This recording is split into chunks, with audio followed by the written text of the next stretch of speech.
بسم اللہ الرحمن الرحیم۔ السلام علیکم ورحمۃ اللہ وبرکاتہ۔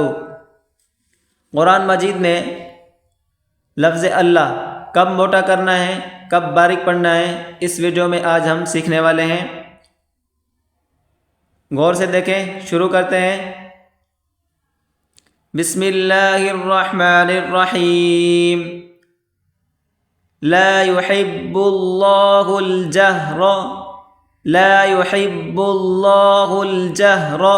یہاں پر دیکھیں لفظ اللہ یہاں پر موٹا کریں گے۔ کیوں موٹا کریں گے؟ دیکھیں لفظ اللہ کی لام سے پہلے جو با ہے اس پر پیش ہے، تو اسی وجہ سے ہم اس کو موٹا کر کے پڑھیں گے۔ لفظ اللہ کی لام سے پہلے جو پہلا حرف ہوگا اس کو دیکھا جائے گا کہ اس پر زبر ہے یا زیر ہے یا پیش ہے، آخر میں نہیں دیکھا جائے گا۔ یہاں پر آپ دیکھیں وَكَانَ اللَّهُ، وَكَانَ اللَّهُ، یہاں پر لفظ اللہ کی لام سے پہلے نون۔ یہاں پر ہم نے پڑھا لفظ اللہ کی لام سے پہلے با، اس پر پیش، یہاں پر لفظ اللہ کی لام سے پہلے نون، اس پر زبر۔ تب ہم اس کو موٹا کریں گے۔ وَكَانَ اللَّهُ، وَكَانَ اللَّهُ سَمِيعًا عَلِيمًا۔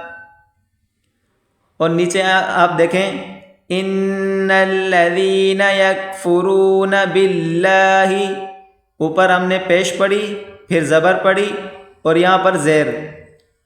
ان الذین یکفرون باللہ، باللہ لفظ اللہ کی لام سے پہلے جو با ہے اس پر ہے زیر، تو ہم اس کو باریک ہی پڑھیں گے باللہ۔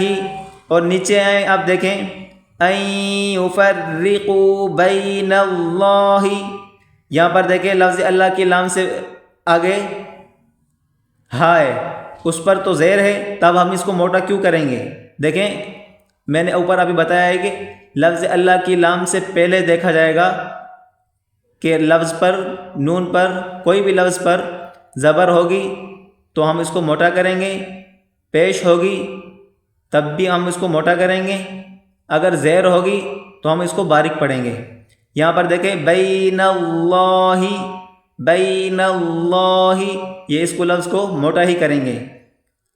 یہ بات آپ نے ذہن نشین کر لینی ہے کہ لفظ اللہ کی لام سے پہلے کوئی بھی حرف ہوگا اس پر پیش ہوگی تو ہم اس کو موٹا پڑھیں گے، اگر زبر ہوگی تب بھی ہم اس کو موٹا پڑھیں گے، اگر زیر ہوگی تو ہم اس کو باریک پڑھیں گے۔ انشاءاللہ امید ہے آپ بآسانی سمجھ گئے ہوں گے۔ ویڈیو اچھی لگی دوستوں کے ساتھ آگے شیئر کریں۔ السلام علیکم ورحمۃ اللہ وبرکاتہ۔